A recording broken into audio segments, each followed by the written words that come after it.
You know that nagging pain on the bottom of your foot?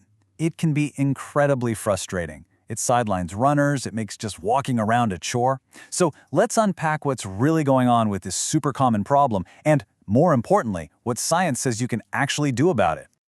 Does this sound familiar? You swing your legs out of bed, you go to plant your feet on the floor, and bam! That sharp, stabbing pain right in your heel with the first few steps of the day. It's the classic telltale sign of what most of us have been told is plantar fasciitis. So the term itself seems pretty simple, right? You've got the plantar fascia, this thick, strong band of tissue on the bottom of your foot that helps keep it stable. And then you have itis, which just means inflammation. So plantar fasciitis equals inflammation of the plantar fascia. Case closed? Well, not exactly. And this is where things get really interesting, because this idea challenges that entire assumption. More and more research shows that local inflammation probably isn't the main driver of this pain. That's a huge deal. It's why many experts are now calling it plantar heel pain. And look, this isn't just about changing a name. It completely changes how we should think about getting better. So because that old name points us to the wrong problem, inflammation, most of the common advice you hear is based on, well, myths. Let's tackle some of the biggest ones, because honestly, understanding what doesn't work is the first big step toward finding what does. First up, the old classic, R.I.C.E, rest, ice, compression, elevation. That's the go-to for injuries where there's a lot of inflammation. But if we now know this isn't really an inflammatory issue, then focusing on ice and anti-inflammatory meds is like bringing a fire hose to a problem that isn't a fire. Sure, it might feel a little better for a moment, but it's not solving the root cause. You've seen this, right? People wincing in pain while they grind a lacrosse ball under their foot, thinking they're breaking up scar tissue. Here's the reality check. The plantar fascia is an incredibly dense, tough tissue. You literally cannot physically change its structure with your hands or a ball. Now, if it feels good, by all means, go for it. But don't fool yourself into thinking you're doing some kind of deep, structural repair work down there. The dreaded heel spur. Maybe you got an x-ray and saw this little bony growth, and it's so easy to blame it for all your pain. But the research on this is crystal clear. Heel spurs don't cause the pain. In fact, tons of people are walking around right now with heel spurs and have absolutely zero symptoms. So, the key takeaway? Don't get fixated on the spur. It's a total red herring. So, if it's not inflammation and it's not scar tissue that we need to break up and it's not a heel spur, then what in the world is it? This is where we get to the core of the issue, that real aha moment. And it all comes down to a really simple but really powerful equation that explains everything. And there it is. Pain happens when the load you put on your foot is greater than the tissue's capacity to handle that load. Think of your foot like a bridge. It's built to handle a certain amount of traffic, right? But if you suddenly send way too many heavy trucks over it all at once, it's going to start showing signs of stress. Your entire recovery journey is just about rebalancing this simple equation. Let's see how this plays out in the real world. For active people, like runners, the problem is usually on the load side of things. You suddenly spike your weekly mileage, or you start doing a bunch of intense speed work, or you just go too hard too soon while training for a race. The load just skyrockets, completely overwhelming what your foot's tissues can handle at that moment. But here's the other side of that coin. It's not always about doing too much. For folks who are less active, the issue is often on the capacity side. Over time, maybe you've just been less active in general, and the tissues in your foot have gotten a little weaker. Their capacity has shrunk. And all of a sudden, the same daily load you've always handled, like just walking around the grocery store, is now greater than your foot's smaller capacity.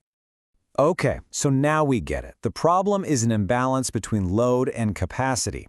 So the million-dollar question is, how do we fix it? Let's dive into the recovery playbook, an actionable plan that you can literally start today. And the game plan is actually pretty straightforward, which is fantastic news. First, we need to calm things down. That means modifying the activities that are really irritating it. That's how we manage the load. Second, we need to learn to listen to our body by understanding and monitoring our pain. And third, we can use some tools like better shoes or orthotics to give us some temporary relief. Okay, listen up, because this slide is absolutely critical. Pain is your guide here, not your enemy.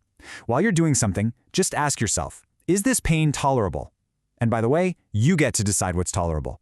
But the real moment of truth comes the next morning. How's your pain then? Is it better, worse, or the same? If it's a lot worse the day after, that's just your body giving you feedback. It's telling you, hey, that was a bit too much. It's not a failure, it's just data. You learn from it and scale back a little next time. All right, now for the active part of recovery. We're going to use exercises to rebalance our load versus capacity equation. And we'll split them into two camps, some for immediate short-term relief and others to build that long-term capacity so this problem doesn't keep coming back. To fight that awful morning pain and stiffness, this specific stretch is going to be your new best friend. Before you even get out of bed, do this simple move. Pull your toes back, hold it for 10 seconds, and repeat it 10 times. This just helps to gently prepare that tissue for the initial load of standing up, and trust me, it can make a huge difference in how your morning starts. And hey, if you want a little extra credit, you can toss these in right after that main stretch. Things like toe curls or toe yoga are great for just waking up all those small intrinsic muscles in your feet. They won't solve the whole problem on their own, but they're a really helpful part of a morning routine to improve your foot's overall control. Now this is the main event. Remember our equation? This is how we increase the capacity side. Heel raises are fantastic because they directly and safely load the plantar fascia, which sends a signal to the tissue to get stronger and more resilient. You just start where you can. Start with 2 feet, then progress to 1, and then eventually move to a step. The name of the game is progressive overload, slowly but surely building a stronger foundation. And for those who want to build an even more bulletproof system, adding in exercises like split squats and single leg balance can be a game changer. They improve your overall leg strength and control, which ultimately takes pressure off your foot. Think of these as the amazing supporting actors that make the main character, your foot, even better. Okay, so we've covered the why and the how. We know what the problem is, and we have a plan. But there's one last, super crucial piece of the puzzle we need to put in place before we wrap up, and it all has to do with your mindset. This might be the most important slide in this entire explainer, and it can be a tough pill to swallow. These kinds of tissues heal slowly. You have to be patient. Expecting a quick fix is just going to lead to frustration. You need to commit to a minimum of 3 months of consistent, smart effort. This is a marathon, not a sprint. So here's the bottom line.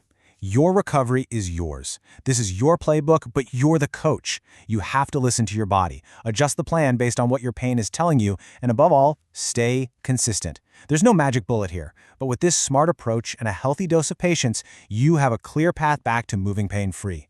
So let me ask you, what's the first small step you can take today to start rebalancing your own load versus capacity equation?